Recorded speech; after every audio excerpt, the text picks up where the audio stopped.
The college football show on the Coach T podcast, presented by Turner Sports Training, TST. Ladies and gentlemen. Yeah. Hey. You know what time it is? Yeah. You know what time it is? You are watching a master at work. Some people are probably like, what time is it? You know what time it is. It's showtime. All right, we're back again. Coach T college football show with Mook. Mook, how you doing? I'm doing great, T. How are you? I am doing well, ready to talk some college football. I'm always looking forward to talking ball with you, man. So let's get it rocking and rolling. We'll actually begin with a tribute to 9/11. This is the 20-year, I don't know if we call it anniversary, but 20 years since the events, since the attacks of 9/11. I want to say my deepest condolences and prayers to the families that are still affected by the tragedy of 9/11. I want you guys to know that we're here for you, praying for you for sure. And I know, not that I know, but I would assume that this is a very tough reminder for those families. And it's still, to me, still very shocking, even 20 years later. I was talking about this on my NFL show. I was in ninth grade when it happened. I didn't necessarily know the magnitude of it. I certainly know now. So I definitely, again, want to say our prayers from Coach T and me and Mook to the families and the victims of 9/11. Absolutely. All right, we're going to do something. We're going to do our best of for week one. What does that mean? We're going to do our best play, our best game, our best team, our best anything that we are feeling in our reactions from week one. I'll begin. The best play that I saw from week one was the interception touchdown return for Boise State. That was actually Boise State versus UCF. That was actually a Friday game, if I'm not mistaken. Mm-hmm. So I don't know if you've seen this play or not, but the quarterback for UCF, he's a left-hander. He would what's his name? Gabriel, I think is his last name. He was rolling right. Yes, he was rolling right and trying to like RPO throw it to one of his receivers, and his DB steps right in front of it, catches it 1 yard deep into the end zone, takes it all the way back for a touchdown. The stadium's shaking. The place is going crazy. I thought this player was going to pass out, as tired as he looked. And then, he celebrates with his teammates. To me, that was a kickoff to college football right there. That's what it's all about. So that was the best play I saw from week one. What about you, Mook? There's so many great plays, and there was a lot of great defensive plays in week one that kind of caught my eye more than others. And you can a lot of interception returns. The one you spoke of, obviously, two in the Iowa Indiana game. You're talking about the big one in the Georgia Clemson game. Huge interception in the Penn State Wisconsin game, stealing it. So there's a lot of defensive plays that made it. But the one that kind of, I guess, it was the play that was the quarterback scramble on 4th and 13 by the Tulane quarterback, Michael Pratt. They come all the way back in this game against number 2 Oklahoma, and this kid, 4th and 13, nowhere to throw the ball, finds his way out of a mess, and he lays out for the first down. If he times that leap a yard short, split second, and just under a yard short, and you're talking about, in the way I was looking at it, the way that Tulane was moving that football, Tulane would have won that game. They were going to win that football game. And you think about that play and the fact that game was supposed to be, first of all, in Louisiana. Obviously, as we speak of the 9/11 and that, we also think about the people dealing with the hurricane. And but that game was supposed to be there. And you just feel like, man, if there was just one little play, a half a yard, with everything that's gone so wrong in Louisiana, what a smile that could have put on, so many people's faces. Yeah. But it was a great effort, and it was almost a monumental upset. So that was my play of the week. Next, Mook, what was the best game you saw from week one?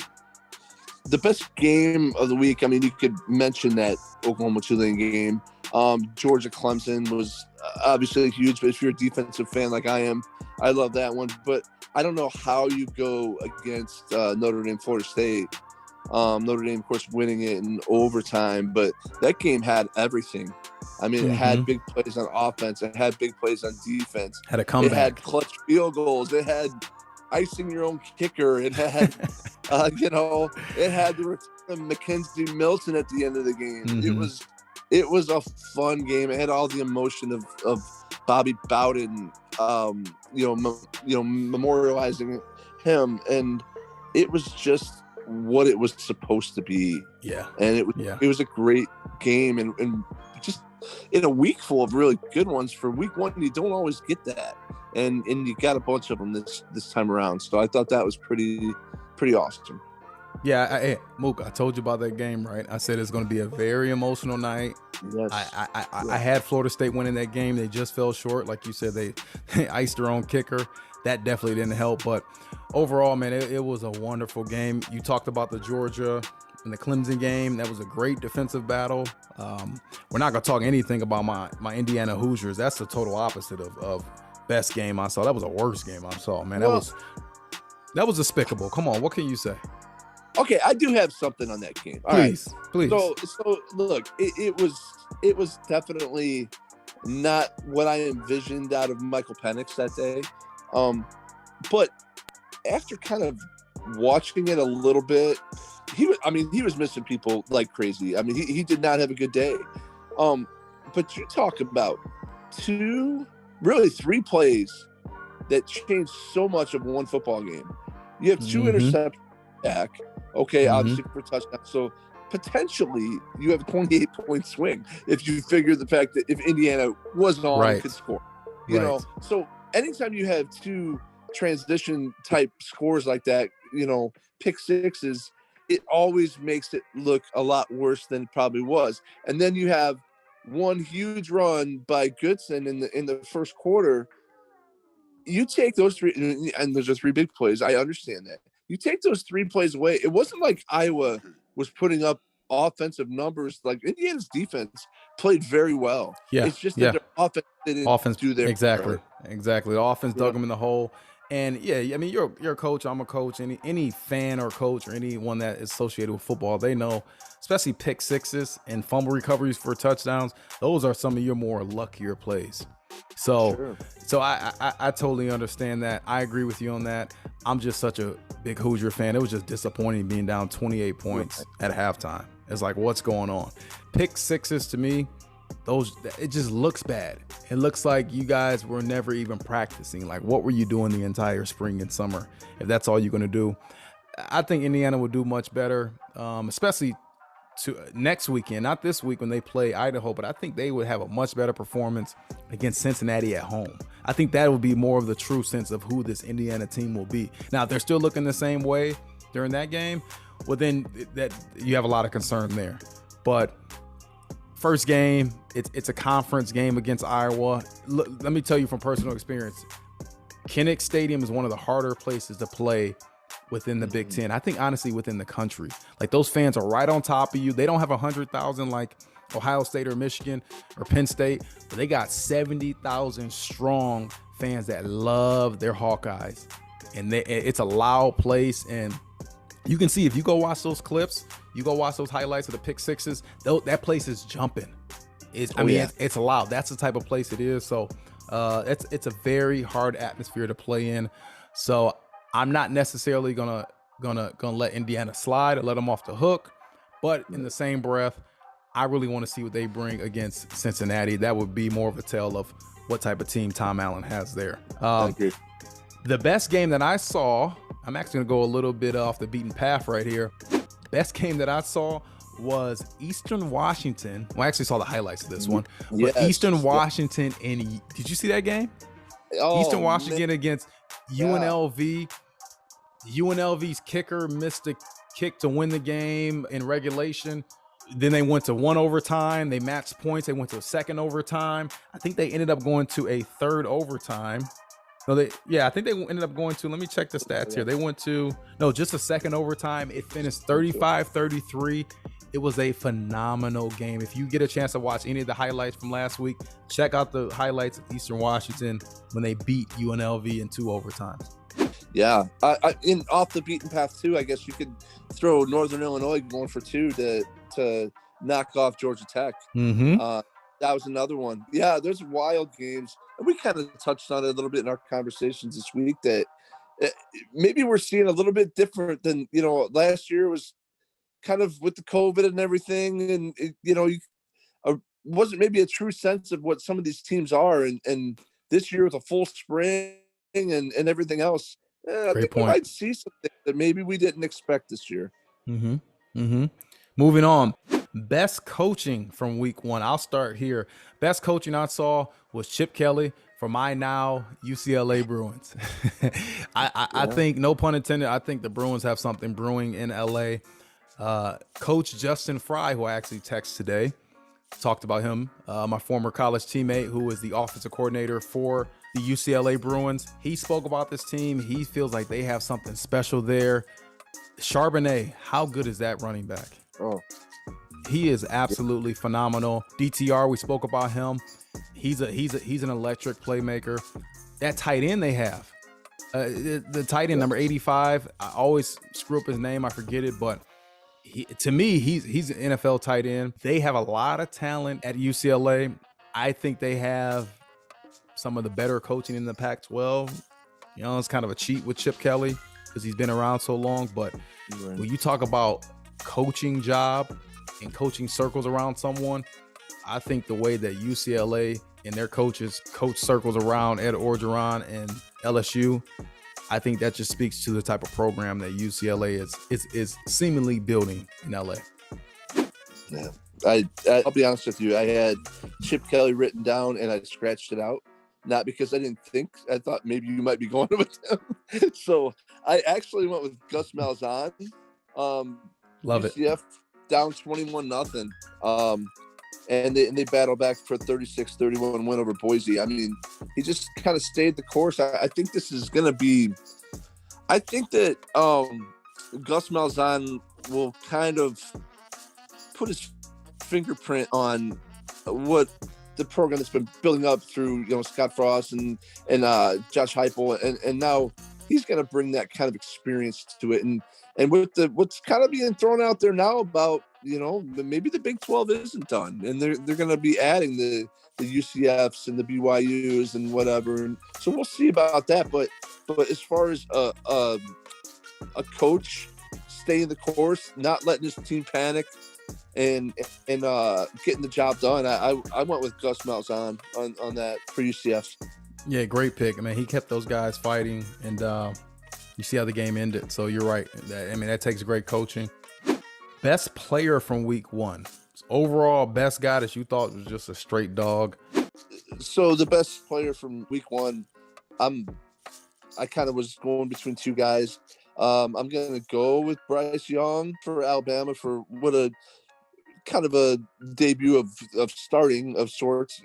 27 to 38, 4 touchdowns, 344, and just another day at the office against the top 25 team in Miami. Although I would say Kenneth Walker III from Michigan State with 264 yards rushing and 4 touchdowns against Northwestern. That's you my guy. You got to mention that too. I mean, that's my guy. Yeah, that's my guy. Oh, man. Sorry. you sold me on that one because you know why? Because I actually went with Northwestern winning that game. And he completely blew that game out from the start. I think he's a transfer from Memphis, Wake Forest. Okay, yeah. Thank you. It's a transfer from Wake Forest, and he had 4 rushing touchdowns. His first carry in a Michigan State uniform, 75-yard touchdown, and that just opened the floodgates for that game. So he was the best player in week 1 for me. Best team from week 1. It's easy to say Alabama, Crimson Tide. I don't know who's going to beat them this year. For me, the best team, barring or excluding Alabama, it would be Georgia.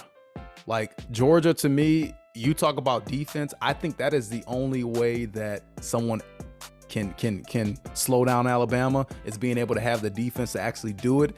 Georgia has the type of athletes to be able to do it. So that's a look ahead to later this year when they actually play. But to me, if you take out Alabama, Georgia is hands down the best team. So yeah. I love what they did in week 1. Yeah, I just for the best team, I just want the best team of the week. I don't think that they're the best team, but you just hit them a minute when I said UCLA. Because of what they did, they made a believer out of me. And we're talking about, Zach Charbonnet, and we're talking about another transfer. I mean, he's a Michigan guy, and so yeah, Alabama's the easy answer of the best team, but the best team of the week, and to see him to do it kind of 2 weeks in a row, week 0 and in week 1, I like the Bruins too. What they're doing, they're making a believer out of me. Yeah, you know what? I'm actually going to change my pick there. I agree with you, Mook. The best team, if we're just talking week 1, was UCLA. I mean, I rave about those guys. I speak very highly of them, and not just because I know one of the coaches on the staff personally, but again, the way they were able to run the ball, the way they were able to completely shut down LSU, the way they were able to really do whatever they wanted to. They manhandled LSU. LSU couldn't tackle them to save their lives. So to me, UCLA is, I know you had, maybe we can talk about this. You had Washington winning the Pac-12. I had Utah. Utah looks really good, by the way. But yes, they do. UCLA, I mean, you talk about not only possibly winning the Pac-12, if you're talking about a New Year's 6 bowl game, I think they have the chance to pull that off. They have that much talent. So week 1, best team, I'm with you on that, UCLA. We have a best, quote unquote, fill in the blank from week 1. I'm going to start this off. This really could be anything that has to do with week 1. I'm going to go with the best atmosphere for week 1. And I talked about this before. Lane Stadium, Virginia Tech in Blacksburg, Virginia. Lane Stadium was absolutely cracking when they were playing UNC. My Tar Heels lost that. So everything that I said about the Tar Heels, just throw it out the window because they look real shaky. But I'm still going to hang on to them. I'm still going to keep that stock. But when you talk about the atmosphere that is college football, Lane Stadium this past weekend in week 1 exemplified that. They had, I think they always play the Enter the Sandman as the team runs out. They had that going. The fans were going crazy. They all had their orange and in their maroon. It was just a sight to behold. So if you ever get a chance to look that up, see how they introduced the team and the way the fans were just on their feet, going rowdy, going crazy. You got probably 60, 70,000 crazy drunk college fans just screaming at the top of their lungs, having a grand old time. And that just, when I saw that scene, that reminded me first why you never want to go against Virginia Tech night game at home, number 1. And then number 2, the fact that college football is officially back. Oh yeah. Yeah. And I think I would be going with the same kind of feel as you, as the atmosphere. And I kind of felt that way about the Notre Dame and Florida State game. But, the atmosphere is one thing, but probably the best moment, the one that made me get the feels, if you will, was I think it was Mackenzie Milton coming out of the field and them panning to his parents, crying and everything else. I mean, you're talking about a guy that took UCF and on his back and took them to an undefeated season and beat Auburn in the Sugar Bowl and who beat Alabama, and everything that went along with that. And then the next year he gets his leg snapped in half and darn near, had to be amputated. Yeah. And he wasn't supposed to walk right again, let alone step on the field. And he steps on the field at the biggest moment of that game and, kind of, pushes him down the field. It maybe didn't have the storybook ending for him, but I think the storybook ending is the fact that he got back on that field. And, I mean, that's a story. Yeah. Similar or kind of in the same vein as the Alex Smith story. Absolutely. Yep. Yep. All right, so let's talk about week 2. I'm officially calling this week 2 because ESPN.com calls it week 2. So I know there was some confusion with me personally. Do we call it week 1, week 0, week 2? This is week 2. So we're rocking and rolling on that. All right, so we're going to talk about top games this week. I'll actually start here. There are so many good games coming up this week. And I kind of broke it down by conference. We won't go through every game in the conferences, but I do want to hit on some of the key matchups. My number 1 matchup is Oregon at Ohio State. This is number 12 Oregon versus number 3 Ohio State. This is obviously in Columbus. This is an 11 o'clock Central Time kickoff on Fox. I absolutely love this matchup. Number 1, because I'm a big fan of not only Big Ten, but the Pac-12. We joked about this, I think last episode, but my wife doesn't think Pac-12 is real football. I certainly do think it's real football. And if any team in the Pac-12 kind of resembles what you normally get from the Big Ten or SEC or ACC type of school, it is Oregon, because they get really good athletes. They always have an explosive offense. I love, I think it's Anthony Brown, transfer from Boston College, quarterback. I feel like with him, when I see him, I see shades of Dennis Dixon for Oregon. Right? Yeah. So I just see that. But then Oregon also has a defense. Right? They also have the defense. They put a couple guys out, especially defensive end types, into the NFL. So they always have that talent there. I think they can match up really well with Ohio State. And you know what Ohio State's going to bring. I feel really foolish even calling Ohio State an underrated team within the top 10, because they have so much doggone talent, man. It's not even funny. But I really am intrigued with this matchup because I feel like Oregon can match Ohio State. At least schematically, and they also have draft picks this year, so they have athletes to compete with them, and I just don't know. I mean, I'm not necessarily going to pick a winner here. If I had to pick a winner, I would go with Ohio State, but I can easily see Oregon winning this game. Mook, what are your thoughts on this game? Well, I think first and foremost for Oregon is going to be the health of Kayvon Thibodeau. If he plays, you're looking at a big time difference maker on that. One of those defenders. Yep. Yeah, and I think he's the kind of guy that can really make CJ Stroud really uncomfortable and welcome him to big time college football. Like, last week we were talking while Ohio State was struggling, but then in the end put away Minnesota. But you talk about.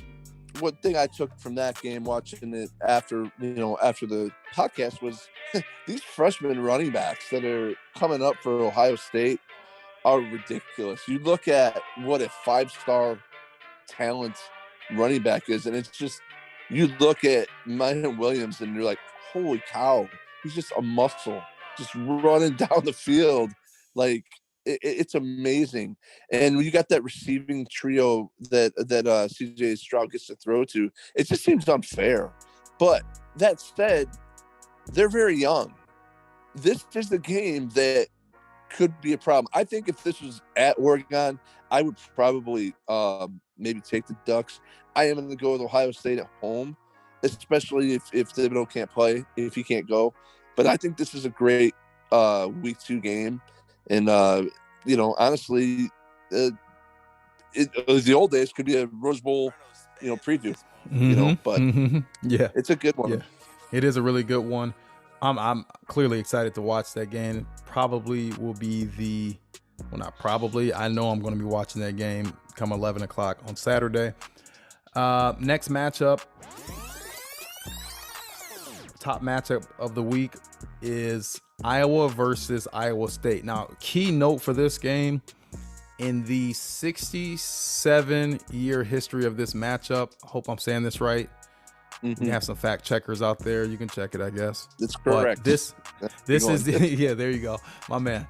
This is the first time in the 67-year rivalry, I guess you can call it a rivalry, that both teams are ranked. I think that's correct. Which actually, when I looked at it, that's why I'm even having trouble saying it, because when I looked at that at that stat, I thought it was wrong. I'm like, how has Iowa State never been ranked when they've played Iowa? But you got to think about how bad Iowa State was for so many decades.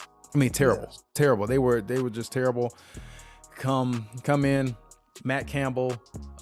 Matt Campbell has really turned around that franchise. So with that being said, I really like this game because I think Iowa is obviously coming off a huge conference win over Indiana. Iowa State had a nice win last week as well. Iowa State is primed and ready to win this matchup. I think this being the first time they were ranked in this matchup, I think that says a lot. To me, I don't know, maybe I think because the universe kind of works this way, but I just feel like it's their time to win this game. And Iowa coming off of that big win, now they're on the road week 2. I think this works out perfectly for Iowa State. So I really do like that game, and if I had to pick a winner there, I'm going with the Cyclones.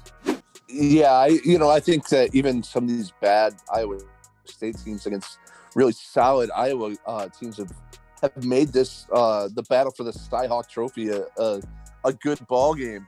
Mm-hmm. And I think that this one's going to be one for the books, because I think that both of these teams are bringing some really good team defense and good strong running games. I think it'd be a low scoring game. I do like Iowa State at home. And I think it's going to be just the fact that I really feel like Brock Purdy will come up with a couple throws when he needs it, and I don't feel that Spencer Petras is that quarterback. And I think in the end of the day, it's going to be who's going to have that alpha running that offense when they really need it. They both have really good running backs, and Goodson and Breece Hall. But I feel like that being in Ames, I like the Cyclones in this one in a tight one. Yeah, being in Ames, and like you said, they got the veteran quarterback. I feel like you can bank on that a little bit more. So, and to me, you mentioned it with the Iowa-Indiana game. Iowa was very fortunate last week, and I don't think they get that same fortune in Ames, Iowa. So now that I talk about it more and I hear you talk about it, I really do like Iowa State in that game. Another matchup, Washington visits Michigan in the Big House. I'll let you begin with that. I'll let you begin. All right.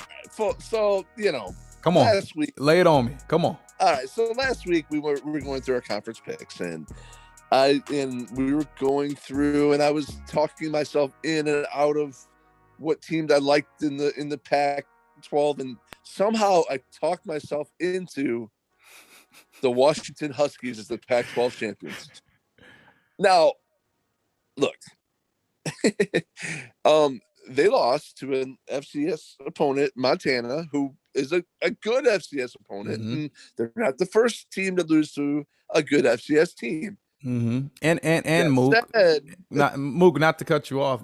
Yeah. Also in the Pac-12, they were one of like 4 teams that lost to lesser and inferior opponents. So they're not the only one. Like the Pac-12 did not have a great weekend by any stretch of the imagination.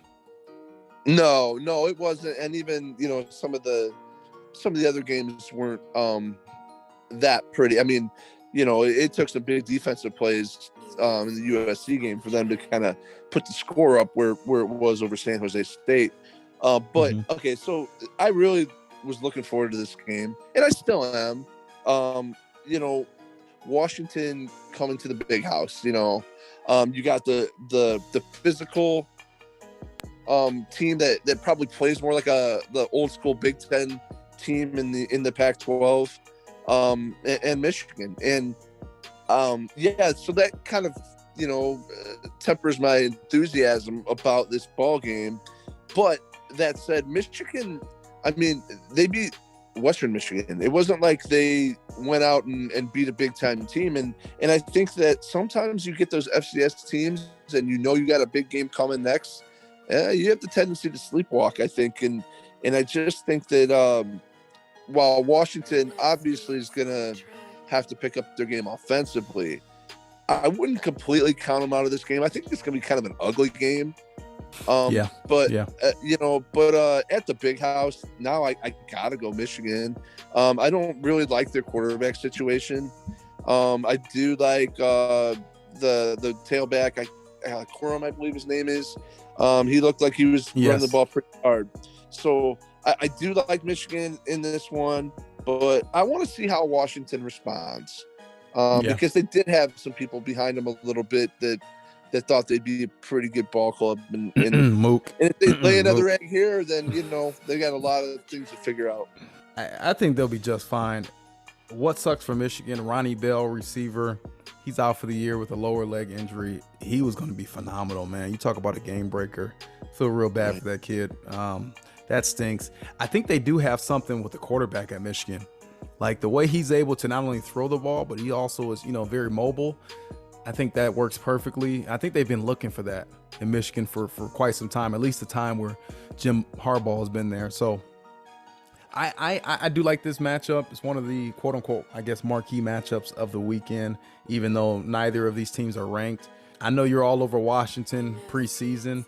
I still think Jimmy Lake gets his team turned around. To me, when a team loses early on like that, especially to an inferior opponent, it's very embarrassing, number one. And number two, I just feel like it sharpens the team. It sharpens their focus. It lets them know they're not invincible. You guys think you're all that. You think because you're a Pac-12 team, you can just line up and, beat these teams. That's not the way it works. You still got to put in the work. You still got to put in the time. You got to be in the film room. You got to listen to your coaches. You got to execute your scheme. If not, you're going to get beat. So I think for a team like Washington, it sucks for the week to lose like that. But I think in the long run, it helps you. And yeah, I want to see how they bounce back. In Michigan, to me, I do love that running back. I don't know if you remember, I don't know if you've seen it, but that running back, Blake Corum, I think is his name, for Michigan. Yeah. He was actually a part of I think it's on Netflix. Long story short, there's this documentary of a team in the DMV area that he played for in high school. That was like they did not want, no teams in the league wanted to play them because I think they had literally like 20 D1 athletes. Like no team wanted to play him, and that was my first sight of seeing him. And he was awesome for that team because he actually transferred in from another high school to that high school. I think it's senior year. So they highlighted him a little bit. And even then, when I saw him there, I was like, this kid can be special. And now seeing him at Michigan, it only solidifies what I initially thought. Like, he is electric. Like, no doubt about it. And in that show, it showed you he's a very humble kid too. Like, right. He's a very humble kid. So I root for guys like that. So, I'm just interested in seeing how this game will actually unfold. This game is a night game, 7:00 Central on ABC. So yeah, it's gonna be a great game. It's gonna be a great game, great atmosphere, night game for Michigan. I don't think Michigan gets a lot of night games. It's kind of off the top of the head, but so when they do get a night game, I think they really turn up. I don't know, your Huskies may be 0-2, but if they do lose this game, it's to a very good Michigan team. But I'm just excited to see the defense in this matchup. All right, next game. I guess we can kind of go anywhere. I actually want to go. We spoke about Notre Dame coming off of that Florida State win. Toledo visits Notre Dame this weekend. Toledo is one of the leaders, one of the candidates to win the MAC. I have another coaching relationship there, Coach Larry Black, who I texted and contacted about this game, about this matchup. He actually formerly is a D-line coach of Notre Dame and now is a coach at Toledo, so he has a little familiarity there. He said that the Toledo team is ready to go. They're going in. He didn't say it was a guaranteed win, but he's feel like, hey, we feel like we can compete with these guys straight up. Like, just the way it's going to be. So I love the attitude he has, and I think that rubs off on the players. I do, in the end of the day, I think that Notre Dame's going to make it very tricky for Toledo, especially coming off a Florida State game. I think you get a little bit of a downer for Notre Dame, or at least they're in a spot for a downer coming off that Florida State game, then coming back home. But I just feel like Brian Kelly, he's a veteran enough coach to know, hey, we can't have any weak spots. We can't have a letdown in week 2 coming back home. And again, it's a home game at Notre Dame. The fans are going to be rocking the stadium. Like, They know how important this game is. You really can't lose this if you have national title or Final Four on your mind. But I'm telling you, man, Toledo's going to come, and they're going to come strong. So you guys be on the lookout for that. Mark my words. Toledo's going to keep it very close in this matchup. I have to, go Notre Dame in this, obviously, but I have a question kind of for you, T. Is coming off of talking about the Washington playing at FCS school and now Notre Dame, playing in the MAC school. You as a Big Ten player, as wide receiver, Indiana, typically with a lot of your early season matchup, you would see that. How is it as a player? How do you prepare for that? Is if it's a game where maybe you're not going to have the crowd as jacked as maybe they would for a conference opponent or rivalry. How's the preparation different in something like that, or is it? Yeah. You know what? I hope my players don't listen to this because it's, it is a little different when you're going against an opponent that you feel like, hey, we should be able to just roll out of bed and beat them. And not saying Notre Dame feels this way about Toledo, because I know they respect Toledo. But again, when you have those out of conference games where, let's be frank, college football, you get those to try to, especially Indiana when I played or other programs like that, you hope that's one of your 6 to 7 wins that help you get to the bowl game. Okay, so you got to win it. You feel like you can win it. You feel like there's really no chance of you losing the game. The preparation is different. It is, it's not the same when you're going against, Northern Illinois or Central Michigan or Toledo, as opposed to your preparation when you're going against Ohio State. That's just human nature. Okay. But from my personal experience, especially with good coaching, to answer your question, I think good coaching is a remedy to all that and the maturity of your team. So, early on in my career, I don't know if we had at Indiana any of those. I don't think we had a very mature team, but the better teams that we had as my career went on, they were the teams that were able to handle, getting up for whoever the opponent was. So, that's a really good question. I love, kind of giving insight on maybe how coaches and how players are thinking.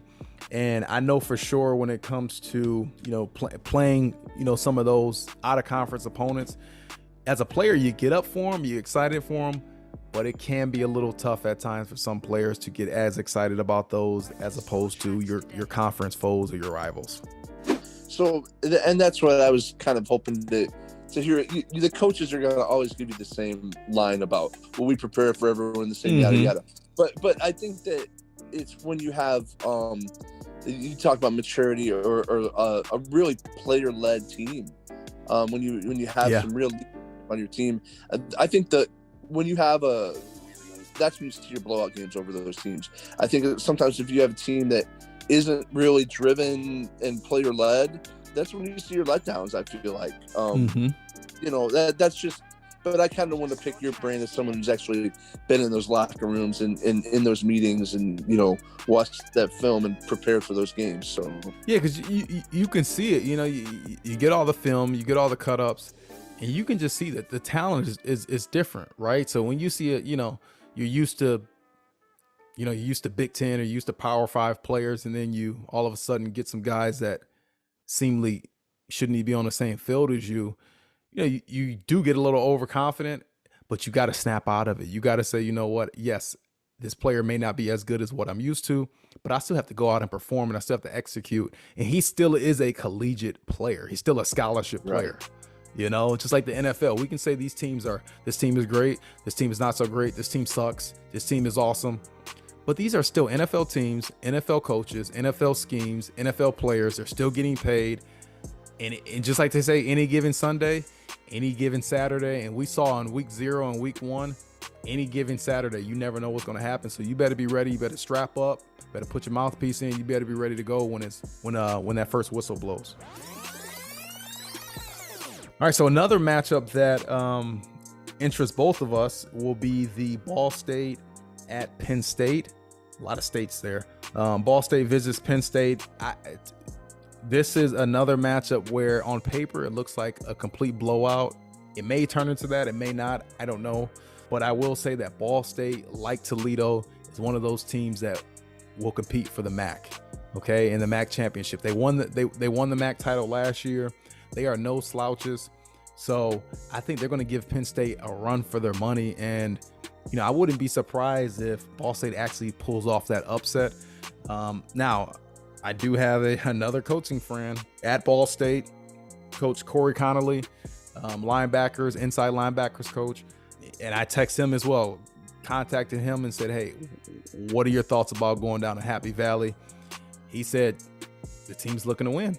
Now, and obviously he's supposed to say that, but again, I know when a coach is just saying that. I know when a coach is kind of blowing me smoke. He is legit about, hey, we strongly feel like we can not only compete in this game, but we feel like we have a strong chance of winning if we do everything we need to and we play an excellent, almost perfect game. Because that's what it's going to take for them to beat Penn State. Penn State is back with a bunch of talent. I really like what they're able to do defensively. I think that's really going to be their calling card. Ball State's going to have to they're going to have to come up with something offensively. They're going to have to do some different things. They're going to have to hopefully strike early, okay, to give themselves a chance. But this is another matchup. It's on FS1 at 2:30 on Saturday. This is another matchup where on paper it looks like a blowout, but if you actually pull behind the curtain and actually look at the matchup, Ball State should be able to compete in this game. I think that there's a bit of a confidence with Ball State in the fact that they just extended their coach recently, and let's face it, honestly, last year, COVID year, but they weren't really expected to be as good as they were. And I think that when a team kind of exceeds those expectations, they build the confidence, and they start getting that rolling into the next classes. Penn State, look, it's David and Goliath, but you know what? The size and the athleticism that Penn State has, it could be overwhelming. The Beaver Stadium's, I don't know what, the second or third maybe biggest stadium. Yeah, they're close to 100,000. One of my favorite places. Listen, I don't mean to jump in, but for the fans out there, I talked about Kinnick Stadium for Iowa. Penn State is right up there, one of my favorite places to play. You could easily say the Big House, but to me, the Big House wasn't as loud as Kinnick Stadium, and definitely wasn't as loud as Penn State. Sorry to interject there, but I'm telling you, man, that place is rowdy and crazy. Yeah, I mean, they're probably not going to have a whiteout game against Ball State. That's true. But you look at how crazy that place is there. They support. But to these Ball State kids, I mean, I think maybe, well, no, they didn't have non-conference last year, but previously the year before, they went to the Big House. Some of these kids have been in the big stadium, so they'll have some experience heading into it, and that's valuable, and I think that they might just have that attitude. What do we have to lose? Now it's on Coach Franklin to keep his kids saying, hey, we better be ready to play because Charlie Cardinal's coming over here to get after us, So Penn State, this is an opportunity for a letdown after a big Wisconsin win. So I mean, I like Penn State big, but if Ball State can hang around, we've seen this kind of game before, Yep, the longer they hang around, the more of a threat they become. Absolutely. All right, another one that I'm looking at is number 15 Texas versus Arkansas. Okay, this is, well, it's going to be in a few years, SEC versus SEC, but this is Big 12 versus SEC. I really love, I talked about it, my fandom for Coach Sark and what he does, especially offensively, is has been spoken about. I really do like Texas this year. I love when you can run the ball the way they do, and they got a couple of backs that are really good. For Arkansas, I don't necessarily remember the quarterback's name, but this guy is built he's a quarterback. He wears number 1. He's built like a fullback, but the way he can throw and the way he can run, and I'm sorry his name is slipping me, but I'm telling you, man, Arkansas will not It's not saying much, but they will not be as bad as years past. I think they're going to be a decent team. Not great, but they're going to be a decent team this year, a competitive team this year. And I really am intrigued to see that matchup. That is a 6 o'clock game on ESPN, and that is down there in Fayetteville. So you never know what's going to happen. I hope Texas, Sark, and those boys are ready to go, because I don't know, there's something about this game. When I first saw it, I read it on paper, I'm like, ooh, Arkansas can compete there. I don't know why, because again, I do love Sark and what they're doing at Texas, but for some reason, I just feel like Arkansas can hold tight, especially at home here. And I just feel like this is gonna be a really good matchup, and gonna give us a lot to talk about come next week. Yeah, I these guys are old Southwest Conference rivalries. So yeah, I mean, for That's true. Yeah. Even myself, I mean, I until the Southwest Conference, combined with the Big 8 to make the Big 12, I mean, I vaguely remember games, being younger of these two, and it being kind of a big deal. But down, in the Panhandle area and in Texas, it was a big deal. Mm-hmm. Texarkana land. There's a lot of people, when I was looking through previewing this game, that really think this is going to be a tough matchup for Texas and Fayetteville. Fayetteville's not an easy place to play. No. I did catch a bit of Arkansas and Rice. I wanted to see the young McCaffrey kid that left Nebraska, then left Louisville right away and went to Rice, and he got some playing time. But Arkansas, they struggled at first a little bit, but they were able to pull away. I think that the Sarkisians going to take Texas to that next level. I'm not saying that they're going to be in the playoff this year, but I think he's taking them that right way. This is a game, in the last couple of years, I would have thought, I could definitely see Texas losing this game. I think Sarkisian's the difference in this, that he's going to take it, not going to lose these games. Yeah. Bijan Robinson's going to have a big day, and I like Texas. Yeah, that's funny that you say that, because that's I guess that's kind of how I wanted to quantify it. Like, for some reason, even though I do think Arkansas is going to keep it competitive, but I do see this game, and I feel like even in his second game under Helm, I just feel like Sarkisian has that team under control, and they're going to win this game. Like, when you had Charlie Strong and then you had Tom Herman, this was an early season matchup that you can almost say, hey, take whatever you can with Arkansas, because they're going to pull this upset. But with Sarkisian, I totally agree. There's just a different sense of Texas, and this is probably why they paid him all the big bucks. There's just a different sense with Texas and Sarkisian. I just feel like they will win this game, although I do think Arkansas keeps it competitive. But like you said, it's just something about some type of assurance you get knowing Sarkisian is the head coach of Texas. All right, a couple other matchups before we head out. They're on the West Coast. The one I briefly want to touch on personally, is the number 21 Utah visiting BYU. This would be a late night game. What is it? This is 9:15 on ESPN. And me personally, again, I picked Utah as my Pac-12 winner. I just love Kyle Whittingham and his program. I'm going to be rooting those boys on every week. I'm going to be rooting them on, especially with the way North Carolina played. Like, I got to be off of them. So Utah is my West Coast team out there. So I'm rooting them on. So let's see what you guys have out there. Utes, get it done. Yeah, I think this is, obviously a rivalry game in Utah. I like the Utes too. I don't think BYU, without having the Zach Wilson at quarterback, I don't think that they're going to be able to compete the same way with Utah this year. So I think that Kyle Whittingham is, while a lot of people appreciate him, I still think he's vastly underrated as a coach, and I think that Utah is going to get this victory. I do want to give another shout out, another game. We at Hobart, you know this. We have two players that I think they're redshirting this year, but obviously collegiate players. We have Illinois State playing Western Michigan, and ironically, Illinois State has linebacker Bobby Babcock, former Hobart great, I guess you can say. Yeah, he's definitely a Hobart great. And another Hobart great, Zach Vold plays for Western Michigan. So Bobby, Zach, congratulations to you guys for first making it to that level, and then, you know, best of luck. May the best team win that game.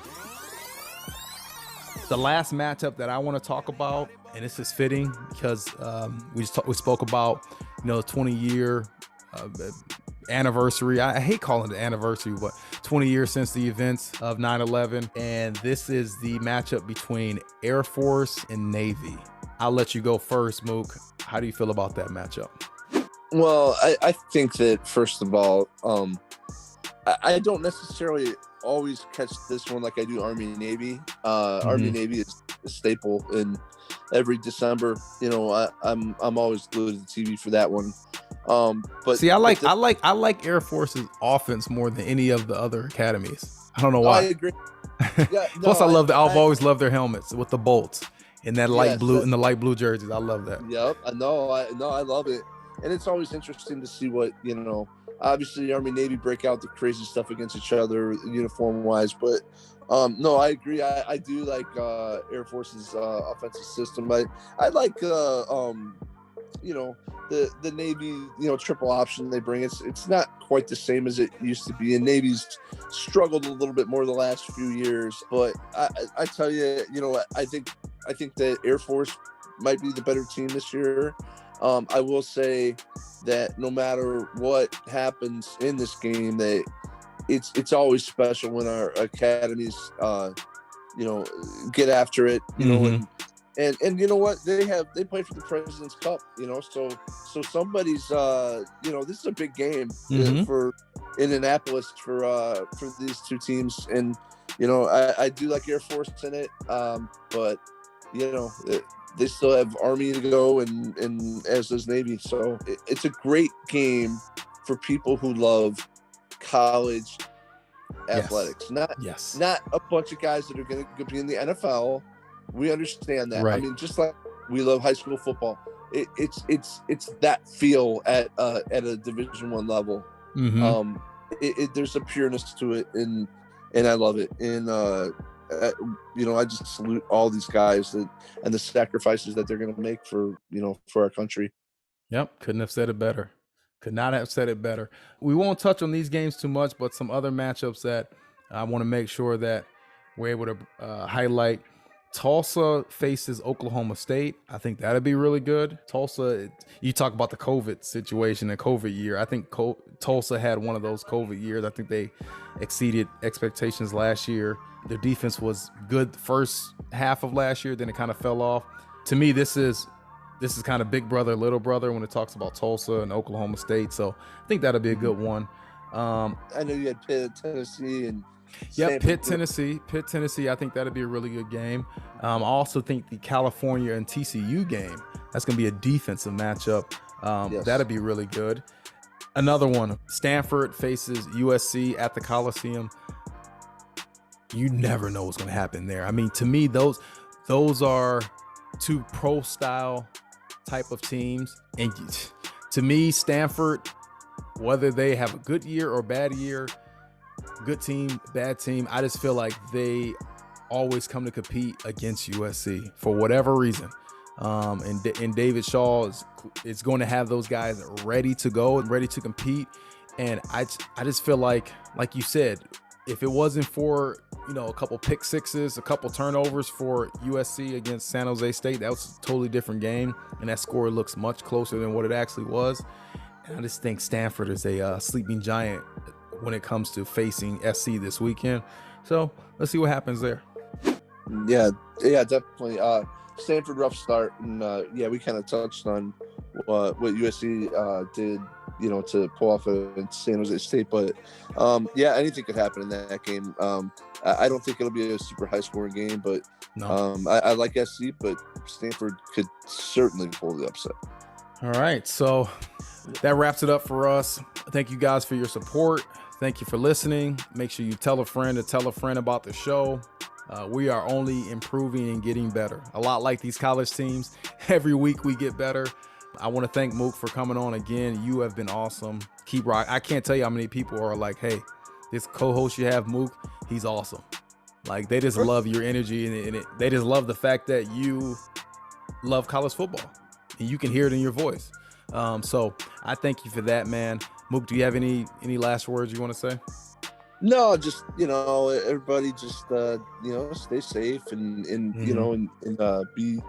be good to each other and let's enjoy each other, enjoy some college football, and hey, September 11th, God bless America. Everybody just remember that we, while people have differences, that we do have each other, and for better or worse, sometimes we do have each other, and we need to lean on each other and rally around each other. Could not have said it better. So from us to you, this is me, Coach T.